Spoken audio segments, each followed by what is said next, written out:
All right. Hey, everybody. Welcome back to the Tonic Accord podcast. Alex Kapitko, joined with my co-host and good friend, Drew Nepley.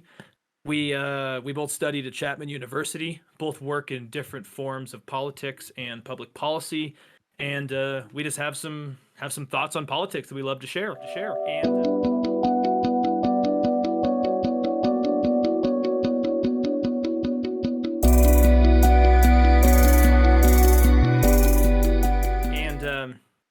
Drew, just to start off today, Juneteenth, which was basically marked the end of slavery, like the full emancipation of African Americans. Well, I guess kind of full emancipation of African Americans in Galveston, Texas. I actually didn't really know too much about this until a couple days ago, that Galveston, Texas was kind of the holdout of slavery after the end of the Civil War. Yeah. And so Juneteenth technically marks the end of when the final slaves were freed in Galveston, Texas. And actually, just last Wednesday, I believe it was, Joe Biden was signed a bill that was approved that makes Juneteenth an official federal holiday. And, that all sounds fine and dandy. But shockingly enough, 14 Republicans did vote against it, basically saying that they didn't want Independence Day on July 4th to be confused with this Emancipation Day on June 19th, which to me is kind of bullshit, but Yeah. it does show that to some people it's this cultural issue, and it just shows me kind of where we're at as a country, where like learning about one person's past almost culturally, or at least fear-mongering wise, puts another group of Americans afraid of their past being either erased or threatened. And so I think this is kind of a good kind of segue into not just Juneteenth, but stuff like the Tulsa massacre and just critical race theory in general. So how do you feel about Juneteenth? Are you surprised that 14 conservatives decided that was not worthy of voting for in the House? I am not surprised that 14 conservatives voted against something like that. There's a couple things around Juneteenth I want to talk about, right? Because it's it's it's a complex and touchy subject. I think it's pretty understandable that in the wake of the largest civil rights movement following the death of George Floyd, that an administration, a political group that had just recently gotten power and also talked about championing those voices would then go around to create a holiday related to that subject in some capacity. This happens all the time. Awards and accolades and holidays are decided to culturally signify what's important to that society and mark an event, right? But also, it's not just a mark event. It's not literally to tick a box. It's to mark an event for a cultural significance to represent something, right? So you said the ending of slavery, and not just the ending of slavery, but you very eloquently put the actual end to the freeing of the final slaves, which were in Galveston, Texas, which were not freed until way after the Emancipation Proclamation. So in that context, I think it's totally understandable that Joe Biden would do something like this. It makes sense, I think, politically and significantly for the cultural pulse. I'm not surprised that some conservatives voted against it because they view this as a culture war thing, and they're going and like we're going to talk about, is they're relating anything related to civil rights, to critical race theory, to Black Lives Matter, and conflating everything under this large umbrella of like social justice, critical race, the left. And I don't think that's fair. I also think the justification of it is stupid. Like, it's too close to July 4th. Like, man, how dumb do you think your voters are?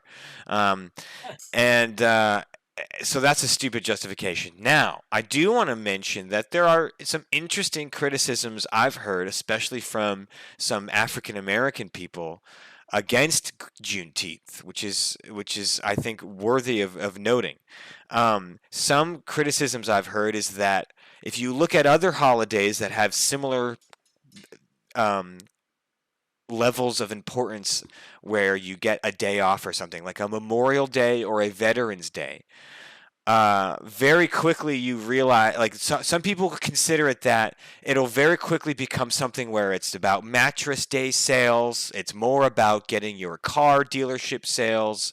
Juneteenth sale. Oh, now Friday through Sunday, getting 44 for off. And then I'm just excited about my work day off. And so much like some veterans feel about Veterans Day, how it's just used as a way to get some work off and people don't ever really think about what it means, or Memorial Day for that matter. I think some people that are critical of Juneteenth for the same reason, where it's going to turn into something where it's a mattress day sale and not an actual remembrance of what slavery really was in America. Um, However, I don't know. I mean, I don't know. I don't know if I fully buy that argument. I can see why people think that, but I think for the most part, it's a cultural signifier that it's coming out of the year of George Floyd, and it makes sense that a Democratic president who has ties to civil rights leaders would do something like this. Oh yeah, absolutely. And I am glad you mentioned that because that was actually something I wrote down yesterday. Was that Bill de Blasio had promised for multiple years that Juneteenth would be an official holiday. Obviously, this year it was recognized as a federal holiday, but he'd promised that last year and this year, city workers would get paid days off. Hmm. And unfortunately, that didn't happen. Mainly black and brown communities in New York had to use unused vacation days, for example, to celebrate the holiday. And it turned out that it might have been more virtue signaling than actually helping, the day-to-day people, or actually making it a holiday for people that may want to reflect on it. Yeah. Because like when I was reading about this holiday, or Juneteenth in general, it's more than just the emancipation of slaves. It's also become kind of a bit of black pride and kind of a black Sure. cultural celebration. And I'm just saying it kind of looks shitty if the people that were maybe affected by slavery can't even take the day off unless they use their vacation time. And Right. after a year like Yeah. COVID, like after a year like COVID, especially, people want to take a freaking vacation, and they shouldn't have to use their vacation days to just celebrate a holiday that, in my opinion, should have happened way sooner than this. Yes. Just look at the holidays. Like, okay, Independence Day, July 4th. I think you had a great point. How dumb do you have to assume people are that they can't separate those things? I don't know about you, man. If there was a holiday on June 19th, I could remember it's different than what, 2 weeks down the road? Like, it just makes no sense to me. Yeah. But then we're again, we're all like, pretty good at differentiating between Christmas and New Year's. oh yeah, wait, you are too, man. I didn't know that. Yeah. I thought that was Yeah. difficult. You have a Like, calendar? Oh no. No way. apparently not. Apparently Thomas Massey and some of these others don't. Right. And but like, I do think, just to be devil's advocate, I do think that there is a lot of virtue signaling that a lot of these more corporations than politicians have taken up over the last year. So I would not at all be surprised if Coca-Cola has like a new can for Sure. the end of June or something. Or like you said, mattress sales, car sales, TVs, hot tubs, saunas, all that jazz. Like, Right. yeah, it's probably going to happen because Boeing, for example, has been, gave pride putting up flags and stuff, while they still donate to very anti-gay Republicans in Congress and the Senate, right? Yeah. And I see the same thing happening here. I could see Thomas Massey still getting donations from Boeing while they also support Juneteenth going forward. So I do think that we have to remember that this is not solving anything. It's just recognizing things. And it's a good start, but again, like, we shouldn't stop here. And I'll just end this part by saying Tom McClintock and Doug LaMalfa, two people I voted for in California in 2020, both were some of the Republicans who voted against Juneteenth. So I took note of that. I know Tom McClintock personally, not like super well, but I've met him multiple times, and that's disappointing to me in our congressional district to do that. So I definitely took notes of some of these people that think their voters are dumb enough, I guess, to not Yeah. be able to have two holidays. That argument makes no sense, and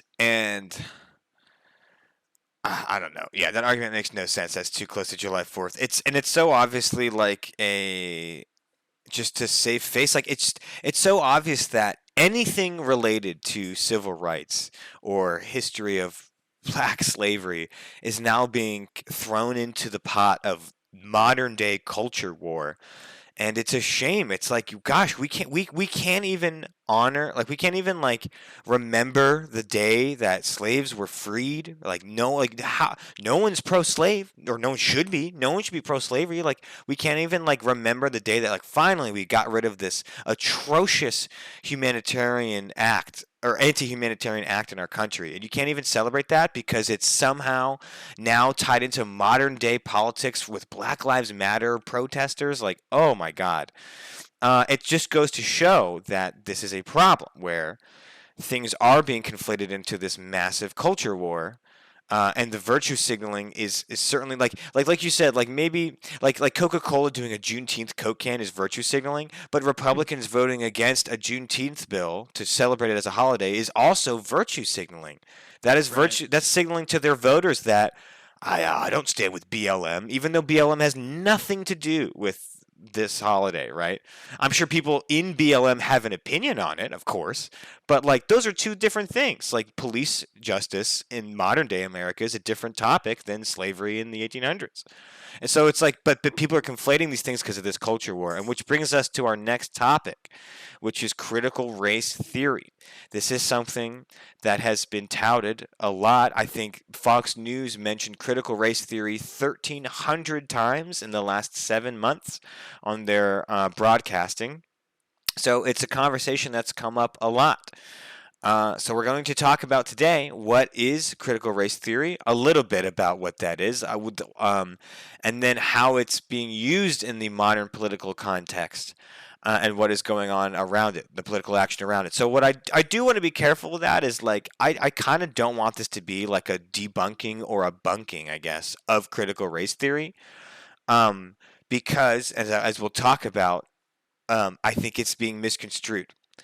Um, and so let's dive into it. So critical race theory is a term coined by Kimberly Crenshaw, who is a law scholar. She is African American, and it what it is it addresses the idea that it's a lens to look at American history that says that there are things in within American law, codified in law, that have racial impacts and have negatively affected minority races over white people in America, right? That's pretty much what it is, and she goes, Kimberly her Crenshaw herself goes on to define critical race theory as something that you would take at a law school. Like it's a theory of thought and identification of history that you would learn about at a law course. However, the conversation that's going on Fox News is that teachers and the liberal media is promoting critical race theory in schools from K to 12, and that people should fear that this new theory will portray white people as inherently racist, make white children feel that they are at all times an oppressor, and that black kids or Latino kids or whatever are at all times the oppressed. And that is the narrative that Tucker Carlson and others are putting out on Fox News, is that they are worried that critical race theory is going to affect the minds of white kids in K through 12 teaching. However, critical race theory is not taught in K through 12. Mhm. It's a law course. So what the hell is people talking about is what's really weird. And again, I'm going off of what Kimberly Crenshaw, the person who coined the term critical race theory, is saying. That she's like, they asked her in this interview on MSNBC, she's like,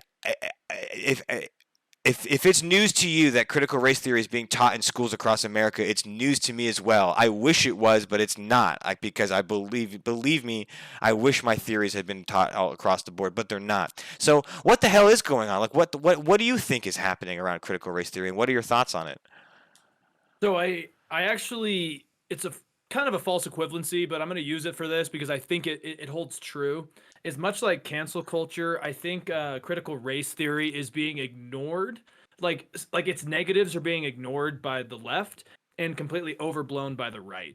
And what I mean is that, like you said, critical race theory is meant to be a prism for how we view history. It's not supposed to be the only prism. It's not supposed to be the only means of study. It's supposed to be an academic approach to looking at the systems and the businesses and the ideologies that drove policy to create our history and create our current culture. And like I will say off the bat is that like there are some progressives who want to say no, there's no roots of Marxism. There are roots of Marxism, like, and that's fine. Like just because it has roots in Marxism doesn't just inherently mean it's bad. But the problem for I think okay, well, let me go back a little bit here. Is that I think what critical race theory is trying to do is prove that racism isn't just generically universal, but yet it's the systems that might propagate it to an extreme extent. But the problem is, I think what the right thinks of it is that, oh, they're just trying to teach our kids that all white people are bad and our country's built on false narratives and blah, blah, blah. Stuff like the 1619 Project, for example, that says that our country was, inherently a racist country built on slaves, developed by slaves, and, those systems live today. Yeah, there's a lot of truth in that, but also there's not enough context to it. And that's where I stand, is that I actually think critical race theory is important because history is not supposed to be biased. It's not supposed to be ideological. It's supposed to be true. And I think we have learned, like for me, I think where I really learned how important this is to actually at least talk about these concepts is because Tulsa, the Tulsa race massacre, I didn't even know it happened until last year. Yeah. And I'll be honest to say that. Like the first time I heard about it was when Donald Trump, in bad taste, went and did that COVID rally on the anniversary on Juneteenth. I think is on Juneteenth is when he went into Tulsa to have that big rally that no one showed up for. But when I looked into it, I'm like, there are pieces of our history and the things that we did, especially actually following World War II, involving suburbs, housing, and just the idea of more white people owned houses than, black and brown Americans. And over time, that, just entrenched wealth and that accumulating wealth helps a person. And so I think it's important to know that there are factors outside of your control that have led to race being still a factor today. Right. And that's why I always say that I think racism, the definition that would have been used in the 1800s, for example, I think racism in that terminology is dead, but the ghosts are still there and the systems are still there. And that's why critical race theory is important. Now, sorry, this is a long rant on this, but my one issue, though, is that they are trying, I think that there are progressives that are trying to take it too far. Like there was a protest / like art exhibit in Seattle last weekend, and I heard about this on David Pakman, where he was talking about like basically it's a great movement, but what they were trying to do is have only white people pay an entrance fee as what they called reparations, and they were going to have to wear a band around their arm, and that's too far, right? Like I just think that's Sure. too far to really go down that stuff, and I do think there's progressives that are taking it too far because they actually do want to say that like all white colonialists are bad and we need to move on from that. And as I think a lot of people, I think we could agree, is that pointing fingers at others this far removed is probably just going to create more problems. But then on the right, basically what they're doing is fear mongering. They're basically telling their base that critical race theory we have to ban in schools because it's threatening the white culture. It's threatening the American ideology. It's threatening the patriotism and the pride of our country. And which they don't even understand it. Like you said, this is just an academic approach to understanding history. But people like Greg Abbott and Ron DeSantis, they're thinking like it's going to be just curriculum in every school. Right. And that's not the case. It's not. And that's another thing is like, again, it's like critical race theory. Like, again, like we've identified that critical race theory is a lens at which to analyze history. It's also a lens that's used in higher academia, right? In past high school. So this notion that critical race theory is being taught in K through 12 across America is ridiculous. But people are believing it to the point where in Oklahoma and Texas, and I believe a few other states, I think Tennessee, anti-critical race theory proponents have tried to like lobby schools, and sometimes successfully in school districts, to like ban critical race theory. It's been found out that these parents lobbying against critical race theory are often supported by Republican political operative groups. No surprise. So it means that it's like there's real like, so like, first of all, so much for the free speech party if you're banning an academic theory in schools. But also, you're banning an academic theory in schools that's like not even really being taught as the full theory. So, yes, while when we're talking about proponents of critical race theory, I'm sure that there are extremists that take it too far. I think I do know of, not by name, but I've heard of one critical race theorist that did write about like discriminating against white people as a form of equity. That was very contentious and not received well by even some other critical race theorists, right? So again, it's not like this is some monolith idea. It's again an analytical lens that takes a lot of different forms. Two, those extremists that I would agree maybe take it too far are not teaching K through 12 in your Iowa school. um, and and I read another one, interesting article on Education Week about teachers being worried about these new laws because the laws written about bannings of critical race theory are very, very vague. And when they talk about, because again, critical race theory is basically just looking at how different races were impacted by codified law. And so let's say you're talking about Jim Crow laws, which are literally face value racist that banned black people from holding certain offices in the South. And you say that's racist law that ended up affecting, black social mobility in the South for decades to come. Is that now under the umbrella of critical race theory?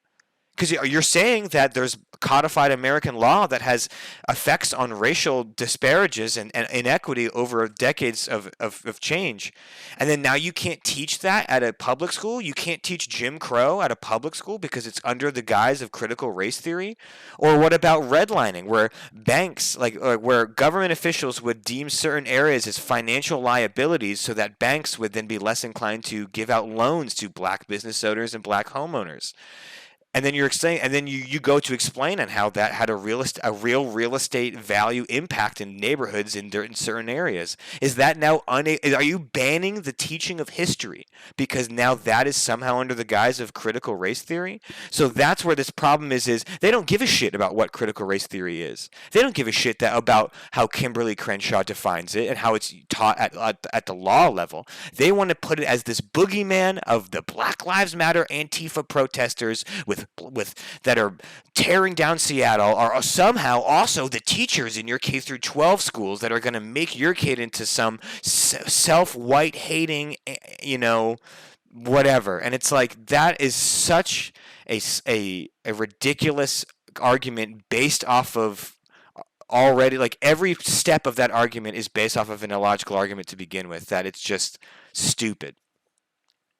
Yeah, no, I mean, absolutely. And I think we just need to also remember that the only person that actually really brought this to the limelight was Trump.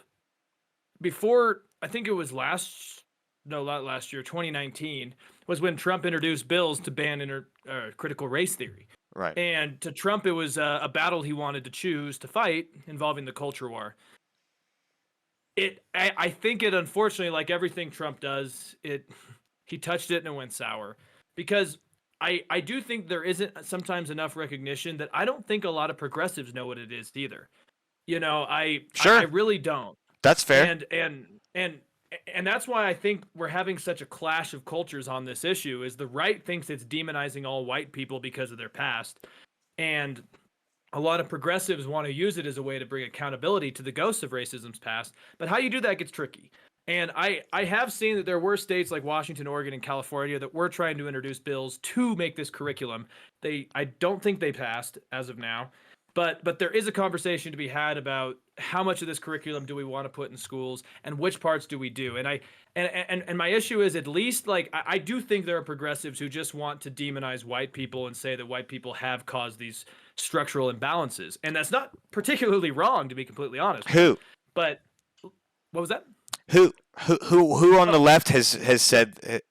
Give an example. Okay, the squad. All four members of the squad specifically.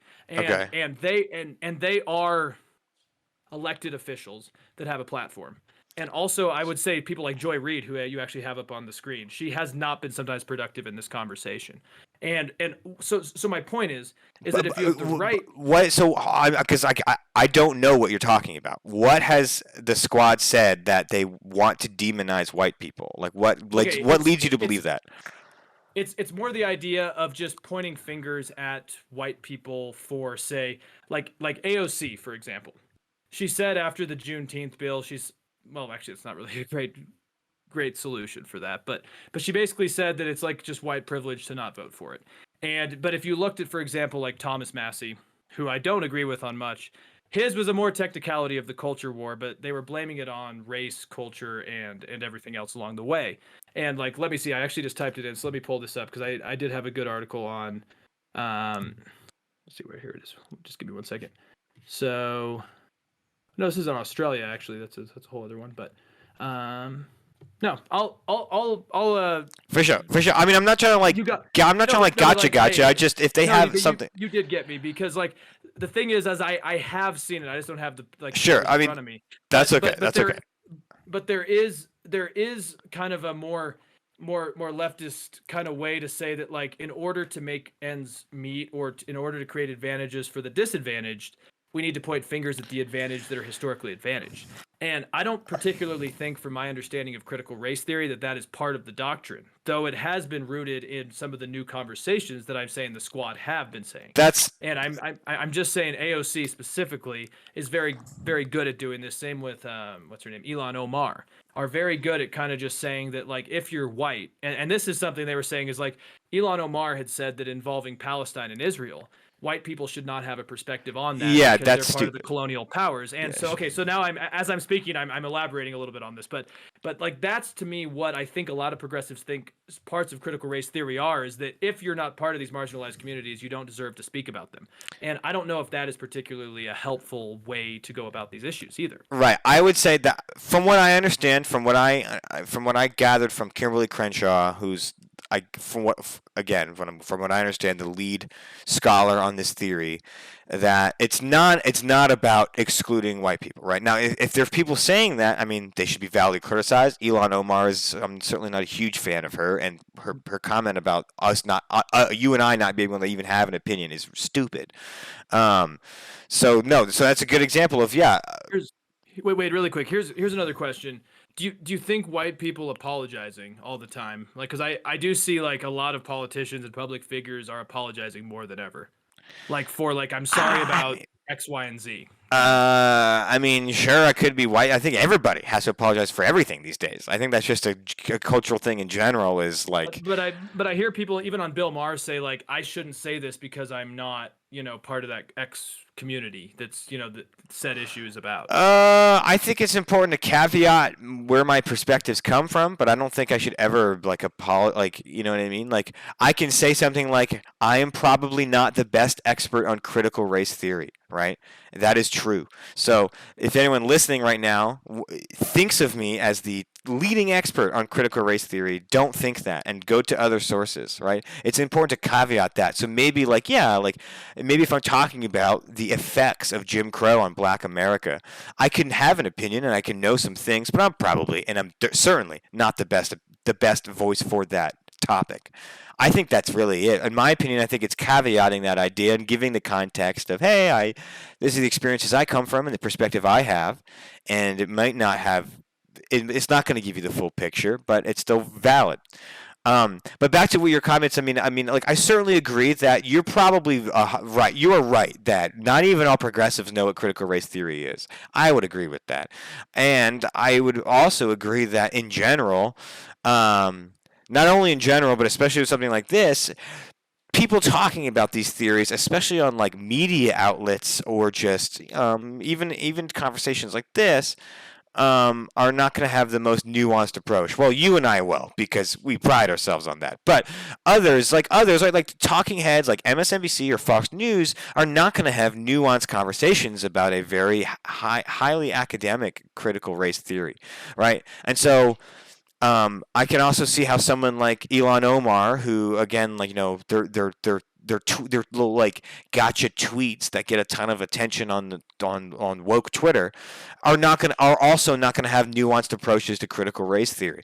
But Elon Omar is not teaching critical race theory to kids K Mhm. through 12 in Oklahoma.